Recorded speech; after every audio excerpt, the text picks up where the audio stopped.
Entonces, muy buenas noches. Hoy día tenemos una gran novedad en estos webinars mensuales que hacemos en SOCMER. Por primera vez hablaremos del lado genético y embriológico de la fertilidad. Es un tema bastante apasionante que marca un antes y un después de la reproducción humana. Así que con mucha ilusión les voy a presentar a nuestros invitados, que son invitados de lujo, que nos costó harto poder coincidir porque estamos de un lado y del otro lado del charco. Así que las horas de diferencia marcan acá un momento importante y marcan también un deseo de poder acompañarnos en este proceso. Primero les voy a presentar al doctor Nasser Al-Samad. Él es vicepresidente de Asuntos Científicos y Médico en Reproductive Health and Centogene en Valencia. Es farmacéutico, máster en reproducción humana y doctor en biomedicina en la Universidad de Valencia. Cuenta con más de 15 años de experiencia en genética reproductiva, habiendo dirigido y asesorado a laboratorios de genomics en España, en Estados Unidos y Latinoamérica. Actualmente es profesor universitario, miembro de ACEVIR y conferencista internacional en temas de biotecnología y genética aplicada a la reproducción humana. Así que, bienvenido, Nasser. Estoy tremendamente contenta y orgullosa de haber logrado poder conectarnos. Sé que has estado presentando en distintas partes del mundo en este momento, así que te hayas hecho un espacio para venir a presentarnos me enorgullece. Muchas gracias, Lorena. La verdad es que es un placer estar con todos vosotros, más aún si fuera estando en Santiago, porque hace ya tiempito que no voy, con lo cual estaré encantado de que SOCMER tenga bien, que la próxima vez que estemos hablando de estos temas, pues bueno, pueda estar allí con todos vosotros. Eso es lo que esperamos. Así que te quitas de la playa, pero te puedes venir a la montaña. Excelente. Y la doctora Catherine Díaz es médico cirujano, diplomada en bioética y especialista en genética clínica de la Universidad de Chile, donde se graduó con distinción máxima. Fue la primera médica chilena en participar en el International Summit in Human Genetics and Genomics en el NIH en Washington y ha liderado unidades de genética en hospitales de la Universidad de Chile. Actualmente dirige el Centro de Mi ADN y encabeza programas de consejería genética en el ámbito perinatal. Es miembro de nuestro staff de SG Fertility, asesorando a parejas en genética reproductiva, y ha sido para nosotros mira, iba a decir un orgullo, pero es que no es solo un orgullo, es un alivio tenerte, Katy. Esa es la verdad, sentir que uno tiene un respaldo detrás donde lo puede ir explicando a los pacientes con mucha más conocimiento, mucha más cercanía en el proceso. Así que, nada, bienvenida también a esta ponencia. No, muchas gracias, doctora, por la invitación. Doctor Nasser, igual un placer estar acá en esta conversación. Es un honor para mí trabajar aparte en este gran equipo humano. Creo que todos tenemos intenciones muy lindas detrás. Y feliz también, como la genética cada vez va avanzando, la medicina de precisión llegó hace rato para quedarse, así que de verdad es un orgullo poder participar y entregar todo el conocimiento y la experiencia que uno ve tanto en la clínica y también a los pacientes. Así que gracias. Nasser, te paso tu presentación. Estupendo. Muchas gracias. Te voy a dejar a ti, me voy a quitar. Estupendo, pues si queréis empezamos ya mismo. Y nada más que de nuevo darte las gracias a la doctora Pardo, a SOCMER, por invitarme a estar con todos vosotros. La verdad es que tengo muchos y muy buenos amigos y colegas allí en Chile, con lo cual, pues, de nuevo, encantado mi ofrecimiento para poder estar allí pronto con todos vosotros. Y yo siempre empiezo las presentaciones haciendo un pequeño disclosure, porque yo trabajo para un laboratorio de genética reproductiva, Como muchos de vosotros me conoceréis, simplemente y perdiendo tan solo un minuto, todos me conocéis de los últimos 15 años que he estado trabajando para una empresa de genética reproductiva y, pues bueno, ahora ha sido el momento de cambiar, de buscar cosas nuevas y aquí estoy en Centogene. Rápidamente, Centogene es una empresa que se crea hace más de 20 años, en los cuales estaban focalizados en la medicina de precisión, en la genética clínica y más enfocados, por así decirlo, en la parte de farma, en la parte de diagnóstico, enfermedades raras y con lo cual ellos dicen que el goal de Centogene era pues darle soporte a los pacientes para darles respuestas que puedan cambiar sus vidas, tanto a pacientes como a médicos, como a compañías farmacéuticas. Yo he querido, evidentemente, darle un golpe de tuerca porque desde hace 3 meses que empecé trabajando en la compañía, nosotros vamos a empezar a apostar por lo que es la medicina reproductiva, el Reproductive Health, en el cual, pues bueno, al final el goal que vamos a tener nosotros en nuestra parte de Reproductive Health es, por supuesto, apoyaros a vosotros y a vuestros y nuestros pacientes para tener un recién nacido vivo y sano en casa.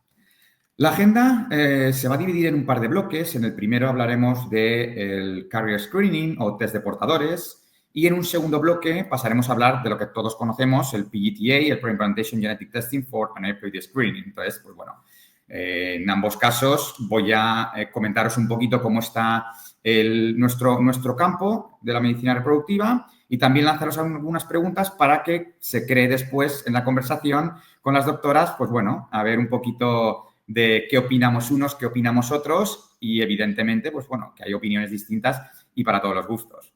Como decía, el primer bloque tratará del Carrier Screening y no puedo empezar el Carrier Screening sin hablar de las enfermedades monogénicas, esas enfermedades que van ligadas a un gen, que bueno, que es verdad que en los últimos años, ya cuando hablo de este tema, digo que este término de enfermedades monogénicas está un poco obsoleto, ya que sabemos que ahora hay muchas enfermedades que no se refieren solo a un gen, sino que son digénicas, que se refieren a 2 genes, trigénicas a 3 genes o poligénicas a diferentes genes.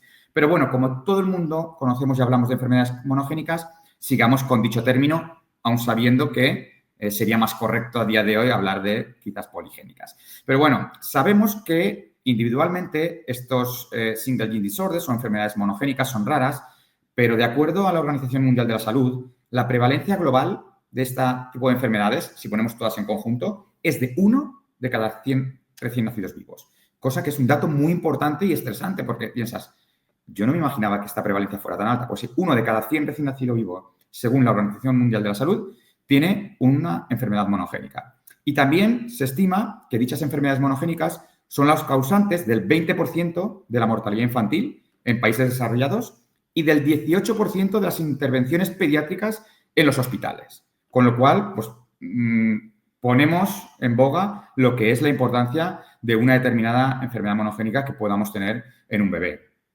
Aquí en la imagen podemos ver la típica tabla de edad de la mujer en la parte inferior y vemos en rojo cómo aumenta la probabilidad de tener un bebé con una determinada anomalía cromosómica. Vemos ahí más 13, trisomía 13, síndrome de Patot, más 18, trisomía 18, síndrome de Edwards, más 21, trisomía 21, todo el mundo conocido síndrome de Down. Y, bueno, vemos que a medida que aumenta la edad de la paciente, aumenta la probabilidad de que se tenga un bebé con una de estas cromosomopatías. El síndrome de Down se estima que la incidencia estaría en torno a 1 entre 500, 1 entre 700, según el paper que leamos. Cuando hablamos de enfermedades monogénicas, podemos ver que las parejas que están a riesgo es totalmente independiente de la edad de la mujer. Vemos que es una línea plana desde que tiene 30 años hasta que tiene 45. Aquí, en este caso, en este paper del doctor Antonio Capalvo, marca alrededor de un 2,5%, pero según otros artículos y en función del número de genes que analicemos, este porcentaje puede ser superior. Como les decía, la prevalencia del síndrome de Down está en torno a 1 entre 500, 1 entre 700, y si hablábamos anteriormente que las enfermedades monogénicas en su global están entre 1 a 100, ¿por qué a día de hoy hacemos u ofrecemos un screen de Down syndrome a todas las mujeres embarazadas, pero no le estamos haciendo caso a la parte de enfermedades monogénicas?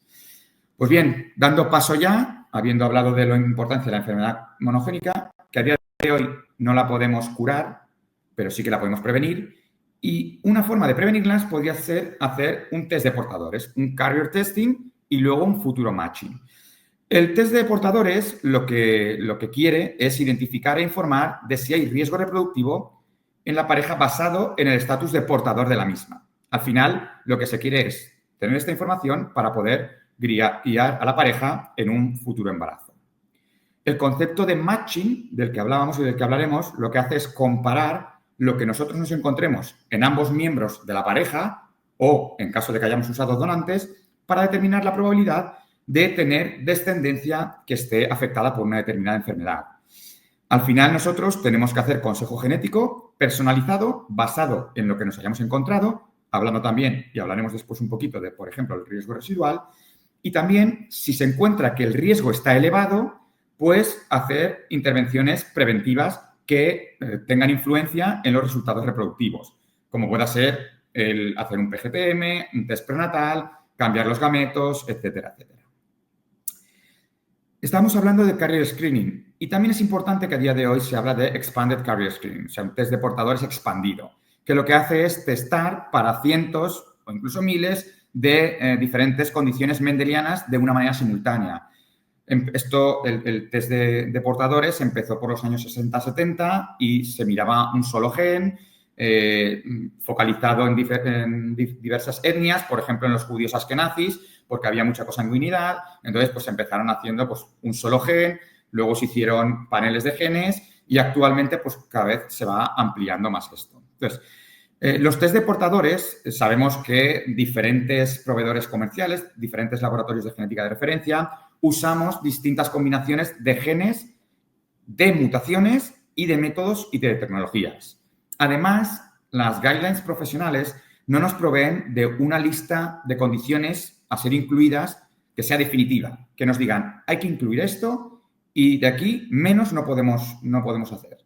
Pues bueno, hay consenso limitado para condiciones específicas comunes como fibrosis quística, espina muscular atrófica, síndrome X frágil y para algunas etnicidades, como he mencionado anteriormente, por ejemplo, los judíos askenazí. Para otras condiciones, directamente se dicen que hay que usar la prevalencia, la tasa de portadores o conceptos como la probabilidad de severidad o la aparición temprana.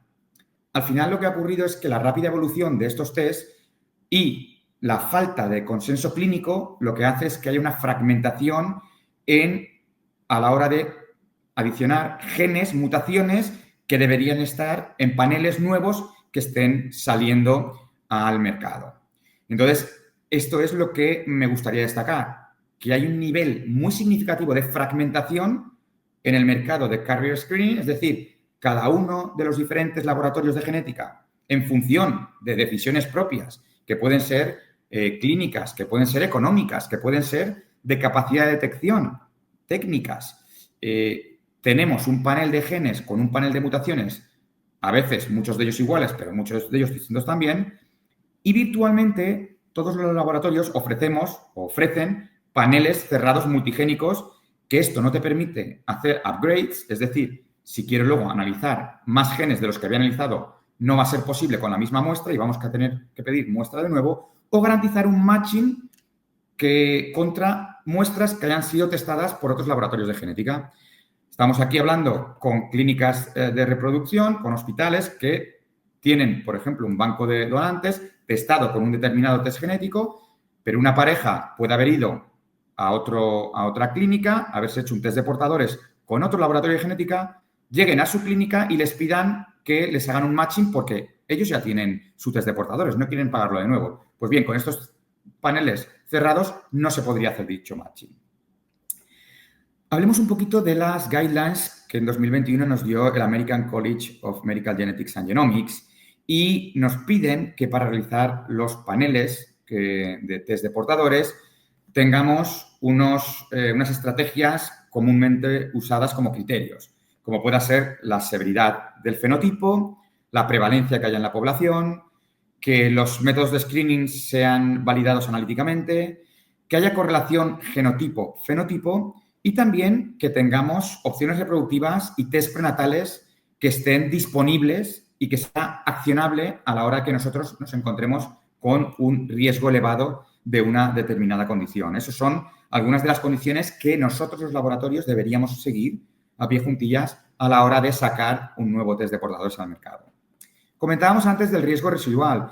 El riesgo residual hay que explicar a los pacientes y es decir que es ese riesgo que existe y la posibilidad de que alguien con un test de portadores que haya salido negativo todavía siga siendo portador de una de las enfermedades que hayan sido analizadas. Pero también es importante decir, siempre hay un riesgo residual, pero la realidad es que un resultado negativo no elimina, pero sí considerablemente reduce el riesgo de ser portador. O sea, que tenemos que contarle a los pacientes que existe siempre un riesgo residual, que no va a ser cero, que ya yo siempre comento que en medicina, en biología, no existe el 0 ni el 100%, pero que haciendo un test de portadores, dicho riesgo lo vamos a reducir considerablemente para pues que tengan una mayor garantía, por así decirlo, de que no sean portadores de cierta condición. El contenido del panel que nos propone la ACMG, bueno, ellos nos hablan en esta guideline de diferentes niveles, un primer nivel con fibrosis quística espinal muscular atrófica y luego riesgo basado en el screening, un segundo nivel de 1 a 100 frecuencia de portadores, que incluye el nivel 1, el nivel 3 que incluye el nivel 2 y además igual o mayor a 1 entre 200 frecuencia de portador, que incluye también condiciones ligadas al cromosoma X. Este sería el que recomendaría el American College of Medical Genetics and Genomics, que consta de 113 genes, y posteriormente un nivel 4 en el cual pues la frecuencia de portadores ya es mayor de 1 a 200, que incluiría los niveles inferiores y que sí que dice que los genes y las condiciones pueden variar según el laboratorio de genética. Hablábamos de paneles target, digamos, de ciertos genes que no se podían hacer upgrade, pero ya empezando en 2015, este artículo que publicamos en nuestro grupo, estamos hablando del Clinical Exome, que es que nosotros pues vamos a analizar un mayor número de genes que nos permita de alguna manera poder hacer upgrades si nosotros en un momento determinado queremos analizar más genes de los que habíamos analizado en un principio sin necesidad de requerir una nueva muestra. Estos papers que les he mostrado vienen resumidos en esta tabla, en el cual, pues bueno, tienen a la izquierda la referencia, la metodología utilizada, el número de enfermedades analizada, porcentaje de individuos positivos en dicho estudio, las variantes, la media de las variantes que fueron detectadas en los individuos que resultaron positivos y el porcentaje de parejas que estaban en riesgo elevado de transmitir una determinada enfermedad. Como ejemplo, me voy a centrar solo en el primer ejemplo de mi compañero Julio Martín, publicado en 2015, donde vemos que se utilizó una metodología de Next Generation Sequencing o secuenciación masiva. Se analizaron 600 enfermedades. El 84% de individuos analizados en dicho estudio fueron positivos para al menos un gen, que no quiere decir que el 16% restante fueran negativos, sino que podrían ser positivos, pero para otros genes que no se analizaron en dicho análisis. Que de ese 84% de individuos, la media de variantes encontradas de mutaciones fue de 2.3 y que en este estudio el 5% de las parejas estaban con riesgo elevado de tener una descendencia con una determinada enfermedad monogénica. Y si nos centramos en las enfermedades ligadas al cromosoma X, fue de un 1.4%. Este artículo me gusta también ponerlo, artículo de Grusin, porque es de este mismo año y lo que hacen es un análisis con una lista de genes de 1.310 genes, ver, analizando cierto número, cuál sería la tasa de detección de portador. Si analizamos 152, por ejemplo, genes de este listado, tendríamos una tasa de detección de portador de un 90%. Si analizamos 248, subiría un 95%. Si analizamos 531 genes, tendríamos un 99% cubierto y si analizamos 725, tendríamos un 99,7%. Al final vemos que a medida que aumentamos, estamos cubriendo más la tasa de detección hasta llegar casi a un punto del 100%, que como siempre les digo, no vamos a llegar, pero bueno, yo creo que también es interesante que cada uno vea qué es lo que mejor le puede recomendar a sus pacientes. Y yo sí que es verdad que siempre y cuando se lo puedan permitir, hay algo que decimos aquí en Valencia que es quan més sucre més dolç, es decir, cuanto más azúcar, más dulce. Con lo cual, cuanto más estemos analizando, mayor probabilidad de que encontremos algo, pero es verdad que menor probabilidad de que luego nos encontremos un fenómeno adverso. Y me dejan ya para el final de esta primera parte del Carrier Screening que les presente pues un poco la novedad que tenemos en Centogene, que hemos querido llamar CentoScreen Genome, porque si muchos de los test de hoy en día ya los están basando en exoma clínico, nosotros hemos querido ir un paso más allá. Según mi conocimiento, creo que somos el único laboratorio a nivel mundial que estamos utilizando el genoma como backbone para tener toda la información genética o la mayoría de la información genética de la que podamos ser capaces, con lo cual nuestro test va a analizar todo el genoma de los pacientes que estemos analizando. Lo que vamos a hacer también es maximizar la detección de variantes complejas, cosa muy importante porque podemos, en otros tipos de análisis, podemos estar perdiéndonos la detección de ciertas variantes que sabemos que son muy complejas a la hora de analizar, pues aquí estamos maximizando esa detección. También vamos a minimizar la adición de test complementarios. Los que estéis más centrados en este mundo del carrier, sabemos que cuando hacemos secuenciación masiva hay ciertos genes, hay ciertas mutaciones que no somos capaces de verlos por secuenciación masiva y tenemos que añadir test complementarios para poder analizar dichos genes. Pues bueno, con el genoma somos prácticamente capaces de analizar todos los genes. Si no recuerdo mal, quizás el F8 sí que tengamos que hacer un test complementario, pero el resto de genes que históricamente se han tenido que hacer por distintas técnicas, MLPA o la que sea conveniente, pues bueno, en este caso no tenemos que realizarlo. Se analizan más de 2.000 genes que están asociados con enfermedades autosómicas recesivas o ligadas al cromosoma X de aparición temprana. Por supuesto que cubren las guidelines del American College of Medical Genetics and Genomics, el nivel 3, están por supuesto incluidos.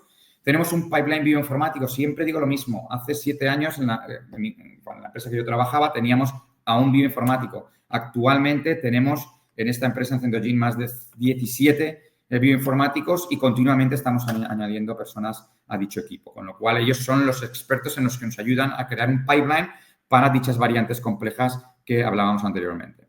Y el último punto, que no tiene nada que ver conmigo, que es más de la parte de negocio, pero parece ser que para lo que estamos analizando el precio es realmente competitivo.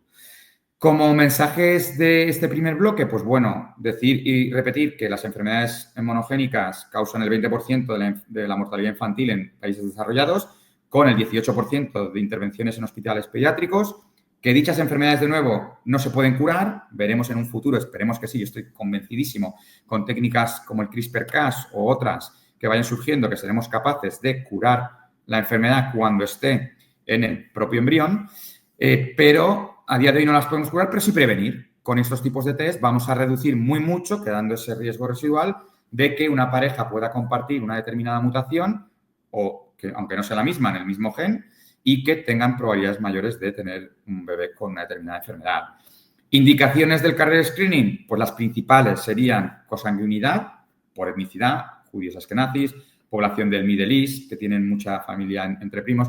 Yo recuerdo, y esto es curioso, que en la época en la que estuve en el laboratorio de Miami, estuve 4 años como director del laboratorio en Miami, en un viaje que hice a Colombia, pues me tocó dar una charla, además era de mis primeras charlas que daba de test de portadores, porque era una novedad, una cosa nueva, y estaba sentado frente a 40 médicos, ginecólogos especialistas en prenatal, con lo cual pues, os podéis imaginar mi nivel de nerviosismo. Pero cuando les estaba contando esto ponían los ojos abiertos y es que, claro, estaban viendo soluciones a posibles problemas porque nos decían, es que hay ciertas regiones del país en las cuales siempre se ha dicho, no, pues aquí es que en esta región es que hay más tontitos, por así decirlo, y entiéndame y discúlpenme la palabra. Eran las palabras que me estaban diciendo sus compañeros.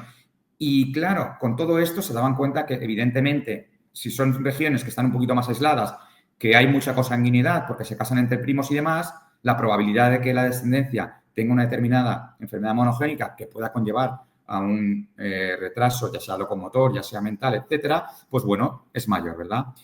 Por otra parte, pacientes en riesgo, pacientes que sepan que por la historia familiar pueden tener un determinado problema, pues bueno, también sería una indicación clara.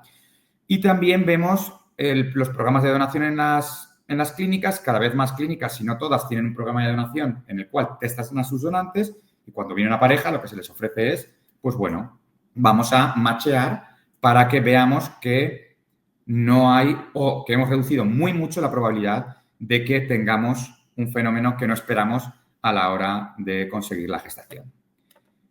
Para finalizar el bloque, yo les dejo esta reflexión. ¿Deberíamos solicitar un test de portadores para todas las parejas? Yo les voy a dar mi contestación. Mi contestación es que sí. Me pueden decir que puedo estar sesgado por trabajar en laboratorio de genética. Puede ser, pero sinceramente es mi opinión y así lo creo. Y yo creo que luego con las doctoras podremos discutir un poquito más de esto. Pero yo no lo ofrecería solo a los pacientes. He dicho a todas las parejas. Parejas de reproducción y parejas de no reproducción. Porque como veíamos en la tabla que les he enseñado, no cambia la probabilidad de tener una enfermedad monogénica en función de la edad. Con lo cual, las parejas que no van a tratamientos de reproducción tienen el mismo riesgo que las parejas que van a tratamientos de reproducción. Ya sin más, pasamos al segundo bloque, en el cual vamos a hablar del análisis embrionario.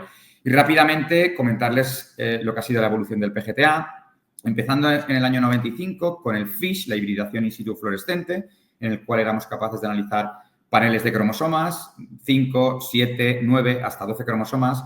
Pero claro, nos estábamos perdiendo información, ¿no? No es hasta el 2008 con la aparición de los arrays de CGH y posteriormente 2010 y 2012 con los SNP array y la qPCR, cuando ya somos capaces de analizar todos y cada uno de los cromosomas, los 22 cromosomas y los cromosomas sexuales.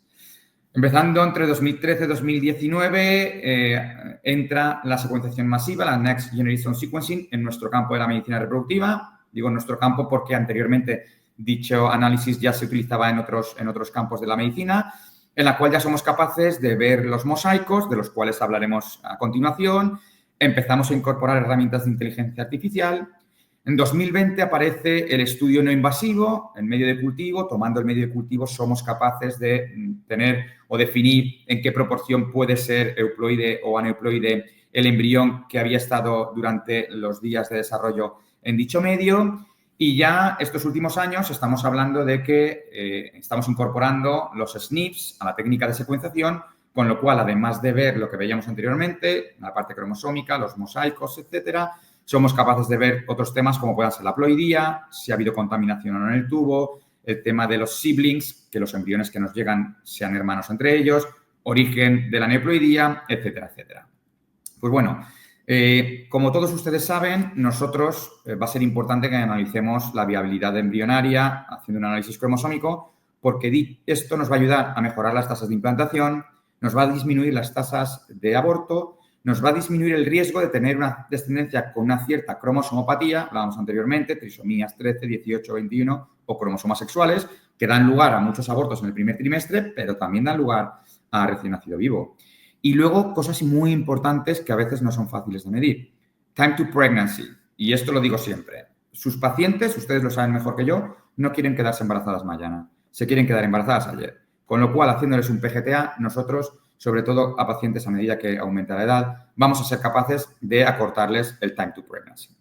Cost efficiency. Nosotros también sabemos que para cierto tipo de pacientes va a ser coste-beneficio. Palabra que no me gusta mucho decirlo, yo aprendí de un neuropediatra español el término rendimiento diagnóstico. Él me decía, nosotros no somos banqueros, nosotros no podemos ofrecer una técnica en función de lo que yo considere que la pareja puede permitirse o no. Yo tengo que tratar de decirle cuál sería el diagnóstico ideal o el análisis ideal. Eso sería el rendimiento diagnóstico. A partir de ahí, pues bueno, si no se lo pueden permitir, pues veremos a ver qué otras cosas podemos hacer buenas para ellos para ayudarles. Pero, bueno, hablando de coste efficiency, hubo un par de trabajos en la SRM del año pasado en el cual hablaban de esto, y hay otros artículos publicados anteriormente. En dicho trabajo hablaban de que pacientes entre 26 y 34 años, el hacerles un PGTA no era coste beneficioso a la hora de tener un recién nacido vivo, y el PGTA añadía unos $6.000 a lo que sería el coste total del tratamiento. Sin embargo, pacientes a partir de 34 años de edad en adelante, el hacer un PGTA lo que hacía era que le disminuía el coste a la hora de tener un recién nacido vivo a las parejas en $7.000 americanos. Con lo cual, pues para cierto tipo de pacientes, sobre todo a partir de 34 o 35 años, sí que sería coste beneficioso. Y luego decía una cosa muy difícil de medir, pero que está ahí, que es la carga emocional. La carga emocional de sufrir una pérdida gestacional, muchas veces lo que se le dice a la paciente es no te preocupes, ir a casa, volver a quedar gestantes, no va a haber problema y dicha pareja vuelve a perder el bebé y otra vez.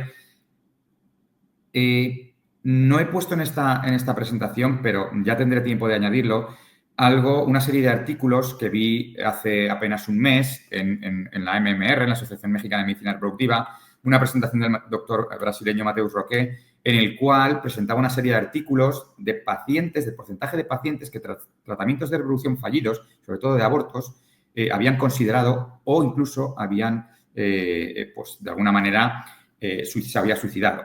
Con lo cual, yo creo que la carga emocional es muy importante. Sabiendo que más de un 50% de las pérdidas gestacionales en el primer trimestre son debidas a anomalías cromosómicas y más del 60% de las pérdidas gestacionales tras tratamientos de reproducción asistida son debidas a anomalías cromosómicas, evidentemente, si nosotros analizamos al embrión, vamos a reducir muy mucho esta carga emocional que pueda causar una pérdida gestacional, debido, evidentemente, a una anomalía cromosómica.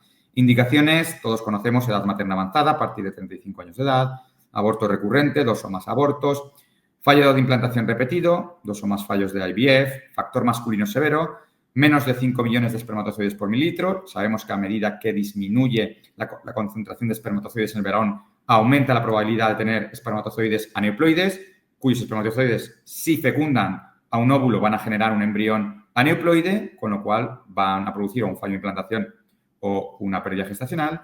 Y luego también haber tenido un embarazo previo o un bebé con una anomalía cromosómica. Pues bien, yo les quiero aquí también poner enfrente, pues bueno, provocar un poco, ¿no? Por así decirlo. ¿Sería recomendable hacer un PGTA para todas las pacientes que entran en consulta? Y dándole un puntito más, ¿cuál sería el extremo? ¿PGTA en donación de óvulos? Pues bueno, si nos atenemos a lo que es los comités de opinión, muchas veces yo siempre digo, en la clínica, la ciencia siempre avanza mucho más rápido que los comités. Todos los que hemos estado en comités sabemos lo que cuesta el recopilar la información, el escribirla, el publicarla y, claro, muchas veces nos quedamos un poquito atrás. No estoy diciendo que los comités no sean valiosos ni muchísimo menos. Yo pertenezco a algunos de ellos y, por supuesto, tenemos que siempre ir tratando de basarnos en todo esto. Pero, bueno, aquí lo que nos dice el comité de opinión de la SRM del año pasado es que el valor de PGTA como screening rutinario para todos los pacientes de IVF no ha sido demostrado. Y si nos centramos en la parte de donación de óvulos, dice que la evidencia habla en contra de hacer rutina un PGTA en dichos ciclos. Pero bueno, a veces, como decía, la realidad clínica es distinta. Si vemos la tasa de adopción por país del PGTA del año pasado, nos fijamos en la parte superior. Tenemos el Middle East, los Estados Unidos, Perú, con entre un 45 y un 60% casi de ciclos en los que se hace PGTA, ciclos de IVF totales en los que se hace PGTA. Esto es importante saberlo.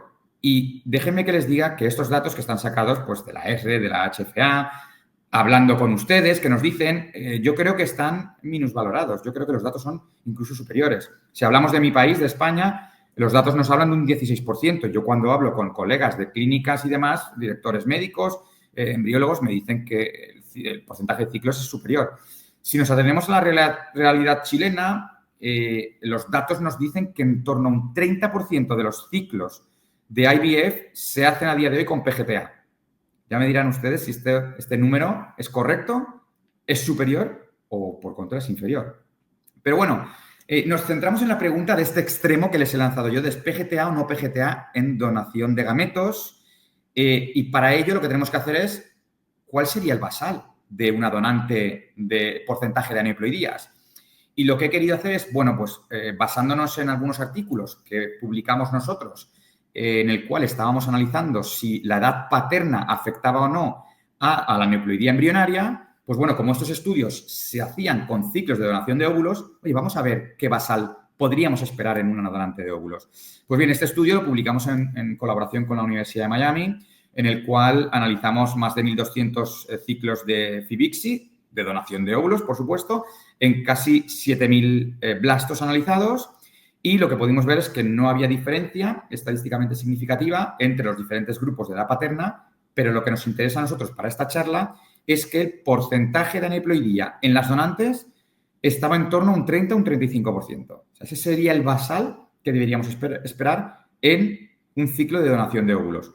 Porque posteriormente tuve también el placer de colaborar en esta revisión sistemática y metaanálisis del grupo de Svetlana Matjunkova en Canadá, en el cual, pues bueno, en este caso habíamos identificado más de 13.000 referencias. Finalmente solo había 3 trabajos de elevada calidad, analizados casi 11.000 blastos, y nos encontramos con lo mismo. Al final no había asociación significativa en la edad paterna y la aneuploidía embrionaria, y lo que nos interesa a nosotros es que el basal, de nuevo, estaba entre un torno a un 30 un 35% de aneuploidía en las donantes. Y ya la presentación definitiva la hicimos en la SEF, en la Sociedad Española de Fertilidad, en Bilbao, en 2022, en el cual fuimos capaces de analizar casi 9.000 ciclos de FIBIXI con más de 47.000 blastos analizados, pero el resultado no cambió. Al final, lo que nos interesaba a nosotros en esta charla es ver que el porcentaje de embriones aneuploides en un ciclo de donación de óvulos está en torno a un 35%. Y esto es información que tenemos que darnos a los pacientes que van a donación. Y esto puede ser útil, evidentemente, para ellos. Pasando a lo que sería hablar básicamente del PGTA, sí que me gusta mostrar este estudio del grupo de Richard Scott, en el cual hicieron un diseño non-selection. Básicamente hicieron una biopsia para hacer un estudio de aneuploidías, un PGTA, de manera ciega. Se transfirió el embrión de manera ciega también, sin saber cuál había sido el análisis, evidentemente. Y de los 484 single frozen blastocyst transfer, lo que vieron es que de 102 embriones diagnosticados con una aneuploidía uniforme, es decir, aneuploidía de cromosoma completo, 0 progresaron a tener un ongoing pregnancy o a delivery. O sea, 0% de dichos embriones que se había detectado de manera ciega una aneuploidía de cromosoma completo, 0 llegaron a dar un bebé o a tener una ongoing pregnancy. También simplemente hablarles de este artículo porque es de este año, en el cual habla de la precisión a la hora de testar aneuploidías realizando por el PGTA, que nos dicen que es excelente, que podemos tener una herramienta de screening realmente buena para evitar embarazos cromosómicamente anormales, que la tasa de diagnóstico erróneo tras transferir un embrión haploide es menor a un 1%, de hecho en el paper creo que hablan de un 0.2%, pero que sin embargo hay una limitación significativa en la precisión a la hora de embriones mosaico. Y es por ello que cuando vi esto dije, pues bueno, vamos a hablar un poquito de embriones mosaico. Entonces, esta segunda parte de la charla de PGTA vamos a analizar un poquito lo que son los mosaicos. Bien lo saben ustedes, el embrión mosaico es aquel embrión que tiene 2 o más líneas celulares distintas, normalmente una normal y 2 o más, otra anormal o más anormales, y que normalmente se definen como mosaicos de bajo grado aquellos que tienen menos de un 50% de células anormales y mosaicos de alto grado aquellos que tienen más de un 50% de células cromosómicamente anormales. Ya el PDAS nos dice en su position statement en 2019 que el mosaicismo puede ser debido a razones biológicas como condiciones de cultivo en el laboratorio de IVF, pero también a razones técnicas como puede ser el número de células y la calidad de las mismas cuando estamos haciendo la biopsia y queremos para hacer el PGTA. El volumen de buffer que utilizamos a la hora de, una vez realizada la biopsia, hacer el tubing o el loading dentro de esas 4 o 6 celulitas que estamos quitando del embrión, ponerlas en el tubo para enviar a analizar. Artefactos propios de la secuenciación también podía ser una limitación técnica, y así como los algoritmos de diagnóstico. Los rangos reportados de mosaicismo en aquel entonces estaban entre un 2 y un 40%, pero hoy en día que tenemos diagnósticos más precisos en todos los laboratorios, debería estar entre un 5 y un 10%. Yo os diría que a partir de un 7-8%, si lo tenéis en el laboratorio, por favor, consultar con vuestro laboratorio de referencia de genética porque algo debe estar pasando. No debe ser mucho más de un 8 o un 10%, porque eso os puede dar idea de que algo puede estar ocurriendo en vuestro laboratorio de IVF o, por el contrario, por la técnica que esté utilizando vuestro laboratorio de referencia. Y dentro de los mosaicos hay 2 vertientes en nuestro campo de la medicina reproductiva. Por un lado, diría que está el grupo la parte de Manuel Biotti, en el cual, pues bueno, nos publicaron este primer artículo, un multicéntrico retrospectivo con transferencia de 1.000 embriones mosaicos comparados con más de 5.500 embriones euploides transferidos, y lo que nos dicen es que el grado y el tipo de mosaicismo interfieren en los resultados clínicos. poniendo un 50% en el punto de cutoff, con la mayor diferencia en resultados clínicos de embriones con mosaicismo de cromosoma completo. También dijo que había resultados clínicos similares entre diferentes grados de mosaicismo en anomalías segmentales. Ya sabéis, esas pequeñas deleciones, pérdidas o duplicaciones, ganancias de una manera parcial. Pero también nos dice que hay datos prenatales de diagnóstico y obstétricos similares en transferencia de embriones euploides y transferencia de embriones euploides. El doctor Viotti nos dio en el PGDIS del 2023 un update de este paper, nos enseñó un update con más de 2.500 embriones transferidos y tenía datos de 582 embarazos con un test cromosómico realizado. Se encontraron 7 casos de mosaicismo en el PGTA que luego se pudieron ver en el embarazo. Y aquí podemos ver algunos ejemplos. Se vio mosaicismo de grado bajo en el cromosoma, una pérdida en el cromosoma 2 en el PGTA. Posteriormente, en el test prenatal, en una amnio, se vio dicho mosaicismo y en el POC, en el resto abortivo, se volvió a ver el mosaicismo que estaba, pues, lo mismo que nos había dicho el PGTA, nos lo estaba diciendo el test prenatal y el test molecular de restos abortivos.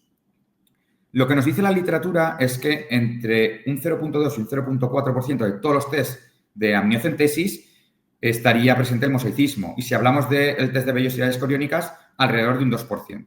Pues bueno, si nosotros nos fijamos en lo que estamos viendo, en los datos que nos ofrece el doctor Manuel Viotti, de los 582 embarazos con test cromosómico, 23 fueron mosaico, pero 7 fueron lo que ellos llamaban matching mosaic, es decir, que lo que yo he visto en el PGTA se reproduce en el bebé que tenemos en marcha. Y esto se traduce en un 1,2% de todos los casos de transferencia de embrión mosaico. Además, como les decía, tuve la suerte de estar hace un mes en la Asociación Mexicana de Medicina Reproductiva dando unas charlas. Coincidí con el doctor Manuel Viotti, que nos dio una charla de mosaicismo. Nos hizo un update de, en este caso ya, 625 embarazos, pero los otros números no cambiaban. 23 mosaicos con 7 matching mosaic, con lo cual el número ahora es un 1,1%. Este es el número que tenemos que tener en la cabeza, 1, 1,2. Creo que la primera vez que nos ofreció números de este estilo era un 0,8.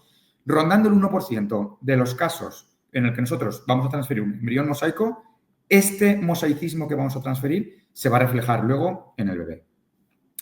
La otra parte decía que había 2 vertientes, sería la del doctor Antonio Capalvo, que publicó este artículo cuando estaba en nuestro equipo. Fue un estudio prospectivo, doble ciego, non-selection, con casi 900 single elective embryo transfers, en el cual lo que se hacía era, se hacía una biopsia de trofectodermos, se analizaba, se hacía un PGTA y luego de manera ciega se transferían embriones euploides, embriones de bajo grado, que en este caso se refería a entre un 20 y un 30% de células anormales, que yo ya les digo que en nuestro caso el cutoff está en un 30%, es decir, estos casos de mosaicismo de bajo grado ya los consideraríamos euploides, pero en este paper no se consideran bajo grado de 20 a 30 y grado moderado entre un 30 y 50. Se cogía el pool de esos embriones y se transfería según morfología sin saber de manera ciega si el embrión era euploide, bajo grado o bajo moderado. Lo que nos dice el doctor Capalvo en este estudio es que se encontraron resultados clínicos similares en embriones transferidos euploides de bajo grado o de grado moderado, de acuerdo a resultados de embarazo, incluyendo recién nacido vivo, embarazo bioquímico perdido y aborto clínico. Además, y esto es la parte también de un poco de hablar bien de la técnica del PGTA, es que se hizo un estudio con 73 blastos que se habían donado a investigación, con biopsias multifocales, una primera biopsia que se había realizado, se hacían 3 biopsias más de trofectodermo y la masa celular interna para ver si el primer resultado coincidía con el resto. Pues bien, cuando un primer resultado nos decía que el embrión era euploide, cuando se analizaban el resto de biopsias de trofo, incluida la masa celular interna, nos daba que un 99,6% todo el resto eran de nuevo euploide, con lo cual nos está hablando muy, muy bien de la técnica, que es muy fiable. Cuando hablamos de mosaico de bajo grado, es decir, entre un 20 y un 30%, de nuevo, 99,3% era finalmente euploide. Y es por ello, por lo cual tienen muy buen pronóstico reproductivo, incluso los mosaicos de grado medio, que para nosotros en este caso serían mosaicos de bajo grado, un 30 o un 50%, porque si analizas el resto de biopsias, más de un 95%, en concreto un 95,5%, serían euploides. Ya si nos vamos a los mosaicos de alto grado, vemos que solo un 15% serían euploides, sin embargo, un 65% finalmente serían aneuploides. Y esto es porque los mosaicos de alto grado tienen mal pronóstico reproductivo. Y si hablamos de aneuploidías, pues si yo repito las biopsias, en un 98% se confirmó que efectivamente el resto de las biopsias de dicho embrión eran cromosómicamente anormales. Al final también en este artículo nos hablan de las implicaciones en tasas acumuladas de embarazo cuando los embriones mosaico no se transfieren. Dicen que hay un 11% de mejoras con la transferencia de mosaicos entre un 30 y un 50% y un 36% de mejoras con transferencia de mosaicos entre un 25 y un 50%. Y al final la reflexión que nos hace en este artículo es que alrededor de un tercio de los bebés no hubieran nacido en este estudio si los embriones mosaico no se hubieran transferido. Pues bien, ya un poco para finalizar, hablar que los laboratorios lo que tenemos que hacer es mejorar nuestros diagnósticos, la precisión de nuestros diagnósticos a la hora de interpretar los test y a la hora de reportar mosaicismos. También promover por parte de las clínicas por tratamiento personalizado, basarnos en decisiones como la edad del paciente o la calidad del embrión. También integrar tecnologías, por supuesto, que estén validadas, adoptar análisis o plataformas que estén más estandarizadas. Y muy importante, y comentaremos, me imagino que luego después, es el implementar el consejo genético. Darle soporte al paciente, que lo entienda y que tenga opciones para poder elegir. Y yo siempre digo que no es solo importante el consejo genético post-test, sino también el pretest. Al final, con el tema de mosaicismo se puede hacer de distintas maneras. Hay clínicas que trabajan con nosotros que quieren que se les reporten mosaicos de bajo grado, entre un 30 y un 50%. En nuestro caso hablo de mosaicos de alto grado, entre un 50 y un 70% de células anormales. Hay otros que deciden que no quieren reportar mosaicos. Hay, de hecho, grandes grupos de clínicas que no quieren que les reporten mosaicos y su laboratorio de referencia, pues con menos de un 50% les hablan de que son euploides y más de un 50% les hablan que son aneuploides. Y cada vez estoy viendo más clínicas que hacen un modelo mixto, por así decirlo. Es decir, menos de un 50% serían euploides porque se ve, según la literatura, que tienen muy buen pronóstico reproductivo, con lo cual yo ya no me voy a fijar si es euploide o mosaico, porque si no, el mosaico, si es de mejor grado, no lo voy a transferir porque veo que este es euploide, con lo cual lo que dicen es vamos a transferir según el grado, con menos de un 50%, según el grado de morfología, A, B, C, D, y los mosaicos de alto grado sí que se reportarían como tal, entre un 50 y un 70%. Déjenme que les deje esto aquí porque viene a colación. Esto es, yo estoy en el grupo permanente, en la Junta Permanente del Grupo de Interés de Genética de ASEBIR, de la Asociación para el Estudio de la Biología de la Reproducción de España. Tuvimos una reunión, somos 7 miembros, en aquel entonces fuimos 6 personas, en noviembre del año pasado, y yo les lancé esta pregunta. ¿Haríais de rutina PGTA para el programa de donación de ovocitos? Y la primera fue que se me escandalizaron. Todos ellos pertenecen a clínicas grandes, importantes en España, en Madrid, en Barcelona, en Valencia, etcétera. Me dijeron que no. Pero, y ahí empezaron los peros, y ahí es cuando empecé a tirar yo del hilo. No, pero cada vez hay más y más casos de PGTA en donación de óvulos. Punto número 1. Punto número 2, que también me dijeron, la mayoría de pacientes que hacen PGTA y se tienen que mover a donación de óvulos piden hacerse también PGTA. No acaban de entender el por qué les hago PGTA antes y no ahora. Recordemos que hasta un 30-35% de los casos vamos a encontrar anomalías cromosómicas. Y también comentaban que, pues, en un momento determinado, el hacer un posible test no invasivo en estos pacientes, como pueda ser en el medio de cultivo, inteligencia artificial o lo que sea, pues podría ser una buena solución. Pues nada, para finalizar esta parte, me gustaría decirles que haciendo un PGTA a nuestros pacientes vamos a mejorar las tasas de implantación, disminuir las tasas de aborto, disminuir el riesgo de tener descendencia con una determinada cromosomopatía, disminuir el tiempo de embarazo y la carga emocional, que en el estudio que nos presentó Richard Scott, ningún embrión de los 102 transferidos con aneuploidía uniforme llegaron a una sustained implantation o ongoing pregnancy rate, como se quiera llamar, o a delivery. Y también haciendo single embryo transfer con PGTA vamos a reducir los riesgos obstétricos debido a embarazos múltiples, que todos bien sabéis que siempre es un embarazo de riesgo.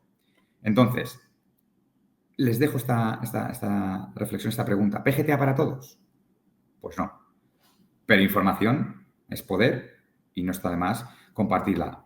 Y no se olviden que todos los que estamos hoy aquí, ustedes Y yo, todos nuestros colegas que trabajamos en medicina reproductiva, estamos aquí no para dejar a una paciente embarazada, sino para ayudarles a tener un recién nacido vivo y sano en casa. Esta es mi sobrina Mira, que está a punto de cumplir 1 añito. Y nada más, me gustaría darles las gracias por su atención. Ahí tienen mi correo electrónico por si quieren lanzarme alguna pregunta a través del mismo. Y encantado de partir ahora con las doctoras las preguntas que puedan haber surgido. Muchas gracias.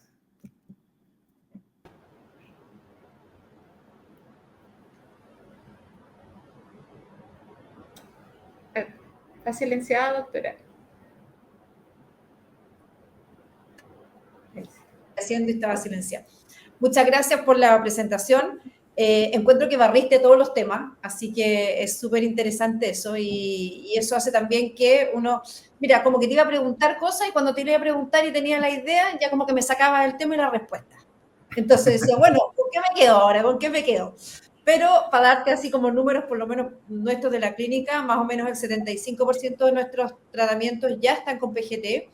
Y yo te diría que en donante estamos acercándonos al 50%, lo cual ha sido una explosión en el último tiempo. ¿Me has dicho, perdona, Lorena, el donación de óvulos? Casi el 50%. Te voy a mandar luego una información así como más concreta, pero... Encantado. Mucho, con un crecimiento enorme. Y es lo que tú dices ahí que te comentaron los doctores. O sea, ¿por qué si ya me hice con mis propios óvulos un PGT, por qué no me lo estás ofreciendo en donante? Y uno dice, bueno, es que la probabilidad es mucho menor de tener una alteración cromosómica. Ya, pero ¿cuánto es? Porque si es mucho menor y ya estoy en esto, esa es como la clásica expresión en Chile, ya estoy en esto, si ya estoy en esto, quiero tener la mayor rentabilidad, la menor preocupación de cara a un futuro en esa guagua. O sea, ya es como que ya yo siento que como médico nos estamos quedando como sin un argumento real. Eso es lo que nos está pasando. Al final, además, son parejas, pacientes muy demandantes, entre comillas, porque le has hecho pasar su duelo genético. Eso los hablaba la doctora Caterina, el duelo genético que es que les digas, tu bebé no va a llevar tu ADN, tengo que cambiar tus gametos y demás. Claro, ellas esperan que a la primera se queden embarazadas, que no haya un fallo de implantación, que no tengan una pérdida gestacional. Y sabemos que, desgraciadamente, esto no siempre es así. Con lo cual, pues bueno, yo no digo que tenga que ser una indicación sí o sí, pero si lo podemos compartir con números y con datos, pues bueno, yo creo que al final la decisión se toma en conjunto con los pacientes. Claro, y yo puedo agregar un poco de la experiencia en la asesoría, que todas nuestras pacientes y parejas vienen con mucha historia detrás, historia en la clínica, en otras clínicas, historias personales. Entonces, cuando nosotros hablamos, por ejemplo, del PGTA, lo ofrecemos, o yo me hago referencia como mejorar la eficiencia del proceso. Quizás no haya una indicación de libre estándar en una donante, por ejemplo, pero si ya la pareja se ha sometido a 2 ciclos de FIP o incluso con donaciones previas, entonces probablemente sea una estrategia desde el punto de vista emocional, de soporte, como tú también lo mencionabas, doctor Nasser, en la presentación. ¿Tienes preguntas, Katy, que le quieras hacer a Nasser? Sí, no, bueno, muchas. De partida, me encantó la presentación, muchas gracias.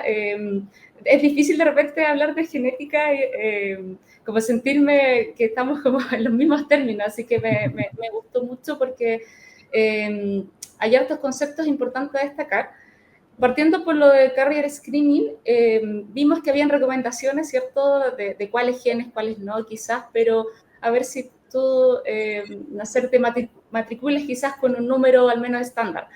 ¿Por qué? Porque pasamos desde, a lo mejor, recomendaciones básicas, genes más frecuentes, pero ahí tú también mencionaste acerca del genome screen. Sin embargo, cuando, por ejemplo, yo veo, no sé, un banco donante, a veces llegan paneles muy cortitos, otros de 100, otros de 300, otros de 500, hay otras alternativas, sabemos, hasta 2000, entonces, ¿qué número quizás nos quedaríamos tranquilos para decir, al menos estamos bien? A ver, es una pregunta difícil, Caterín. Te lo digo porque muchas veces lo que considera uno que estamos bien es lo que le dice su sociedad científica. Entonces, mi sociedad científica me dice que tengo que cubrir estos genes como mínimos y ya me quedo a gusto y me quedo bien. Yo realmente, como he dicho anteriormente, me quedo bien con cuanto más pueda analizar, porque más estoy cubriendo. Entonces, lo que sí que tengo claro que para un banco de donación de óvulos tendríamos que mirar por lo menos, yo creo que los 113 genes que nos hablan el American College of Medical Genetics and Genomics. Eso para mí, para un banco, yo creo que sería fundamental, sobre todo también porque hay muchas ligadas al cromosoma X. Yo me acuerdo al principio cuando ofrecíamos test de portadores y decíamos, no, es que os ofrecemos 70 enfermedades ligadas al cromosoma X. Pero claro, es que yo voy a tener que descartar donantes. Y digo, sí, vas a tener que descartar donantes. Digo, pero ¿prefieres eso o prefieres encontrarte luego con un bebé que tenga una determinada enfermedad, que tengas que echar marcha atrás, ver a cuántas parejas ha donado esa donante y tengas ahí montado pues, el lío, ¿no? Como aquel que dice. Entonces, yo más básico, menos de los 113, quizás no. Para un banco podríamos reducir, eso también es verdad. Pero luego, cuanto más podamos analizar para también poder hacer un matching, mejor. Esos paneles que nos han quedado, yo he mostrado así un poquito rápido la cantidad de laboratorios de genética que ofrecemos. Test y demás, unos 300, unos 400, unos 500. Unos ofrecemos estos, otros aquellos. Que muchas veces, y yo al principio pensaba ignorantemente que todos lo hacíamos por prevalencia, pero no siempre es así. A veces es por prevalencia, pero a veces es por limitación técnica. Si yo soy un laboratorio que tengo una cierta limitación a la hora de analizar determinados genes, pues no lo voy a ofrecer, evidentemente. Sí que me gustaría un panel que tuviera, pondría yo, pues 600 genes, 700, que cubriese el resto. Por el tema de lo que hablábamos del matching. ¿A vosotros cuántas veces, Lorena, os llega pacientes de otras clínicas que os dicen, yo tengo este test realizado, no es el que tienen tus donantes, ¿ahora qué hacemos? Pues bueno, es importante a la hora de poder hacer un matching sin necesidad de que el paciente se vuelva a gastar dinero ni que nosotros tengamos que coger a la donante y testarla de nuevo para poder realizar dicho matching. Sí, yo te quiero, perdonen, Katy, pero los quiero sacar un poco de lo biológico y meterlos un poco más en lo, no sé, psicológico, económico. Este riesgo de repente de medicalizar en exceso que tenemos todos cuando estamos imbuidos en la medicina y sobre todo en la ciencia. Entonces, no piensen que podría existir un impacto emocional o psicológico o cierta ansiedad en descubrir que de repente son portadores de ciertas mutaciones que por ahí nunca afecten a su descendencia y que pueden definir decisiones en términos de donación, de interrupción, más por miedo que por una necesidad médica real. Totalmente. Totalmente. De ahí la labor de la doctora Catherine, de educar, por así decirlo, a los pacientes y nosotros también como profesionales ofrecer programas de educación y demás. Pero te voy a poner un ejemplo, Lorena. Yo tengo a 2 compañeros expertos en genética en el cual cuando les dices, tú te has hecho un genoma clínico o tú te gustaría saber, por ejemplo, si tienes una enfermedad neurodegenerativa que te va a aparecer en 10 años, uno de ellos dijo que sí. ¿Por qué? Porque yo estos 10 años los viviría de otra manera. Mis prioridades cambiarían. Mi prioridad quizás fuera mi familia, mis amigos, el diferente, no sé qué. La otra persona, el mismo nivel de expertise, son genetistas, dijo que no. ¿Por qué? Dice, porque yo me voy a pasar 10 años pensando en que en 10 años se me va a acabar esto, lo otro y demás. Imagínate en población que no está educada, entre comillas, para la parte genética. Por supuesto que les puede crear ansiedad. Y amigos míos que les explica lo que va del carrier, aún así me llaman, oye, Nasser, que me ha salido esta mutación. Y ya sé que me explicaste que no pasa nada, pero, y ahí de la labor de los genetistas y de nosotros como educadores, ¿no? Claro, en el fondo del asesoramiento pretest, porque es muy común que el test genético de cualquier área en general viene de línea tratante que no es genetista y después llega el genetista con el resultado, pero en la consultoría pretest es donde abordamos, se ofrece el estudio, se habla de los rendimientos, de la limitancia, del posible escenario, y eso es lo que debe estar estándar para todas las parejas. Después ya termina como decisión, dependiendo de cómo sea cada pareja o cada uno, si es que quiere saber o no quiere saber. Sí, por eso yo hacía incidencia en que es muy importante no solo el post-test, sino el pre-test, o sea, las expectativas que puedas crear tú en tus pacientes, porque no van a ver el resultado de la misma manera si tú les has informado de lo que puede ocurrir, de que si no se le ha informado de lo que puede llegar a ocurrir. Ahí sí que entonces ya hacen perla, como aquel que dice. Ahora, en el otro escenario extremo, cuando las parejas se presentan con algún bebé que tiene alguna enfermedad genética, de manera retrospectiva, quizás probablemente a ellos les hubiera gustado saber porque de la mano tenemos otras alternativas preimplantacionales donde podemos evitar ese riesgo. Entonces, entregando toda esta información y distintos escenarios, insisto, ahí cada familia puede evaluar qué cree que es mejor para ella. O en otros casos extremos, ir a ovodonación, espermidonación, según corresponde. Claro, porque es para darles opciones reproductivas. Yo me he encontrado en el caso, por ejemplo, os mencionaba anteriormente que estuve trabajando en el laboratorio de Miami, hacíamos test prenatal no invasivo. Las 2 primeras muestras que me llegaron positivas, las 2 fueron de un mismo país, de un mismo médico, de síndrome de Down. Y no era para hacer una interrupción del embarazo, porque de hecho en dicho país no se podría interrumpir el embarazo, sino porque ya esa pareja, a partir de la semana 10, se podía preparar para el bebé con síndrome de Down que les venía. Y podían apuntarse a asociaciones, podrían prepararse psicológicamente, la casa adecuarla, etcétera, etcétera. Con lo cual, no es algo que te encuentras en el momento del nacimiento, sino que meses antes tú ya estás listo para poder llegar a prepararte. Y en esa misma línea, quizás, doctor Nasser, así como el estudio de Carrier Screening puede ser guau en entregarnos esta información previa, pero quizás es importante resaltar, fundamental, el riesgo residual que tú mencionaste en la presentación, pero quizás traspasar en qué se fundamenta el riesgo residual. Que es bajito siempre, pero también es importante además conversarlo en estas asesorías pre-test. Totalmente, porque como decíamos anteriormente, no existe un riesgo cero. Al final, tú cuando analizas, siempre existe un pequeño riesgo por determinados motivos de que algo que incluso tú ya lo hayas analizado, pues no aparezca en el informe, pero sí que aparezca en la pareja, y eso es importante que ellos lo sepan. Además, con el tema del riesgo residual es muy importante decir que creemos que vamos a mejor. Digo que creemos que vamos a mejor porque el riesgo residual realmente que estamos dando en muchos de los casos no está relacionado con ciertas etnicidades o ciertas poblaciones. Por ejemplo, si hablo de la población de Chile en concreto. ¿Por qué? Porque el riesgo residual muchas veces se ha basado en población caucásica de Estados Unidos, en población del UK Biobank, población del Reino Unido, que no tiene nada que ver con nosotros ni con vosotros.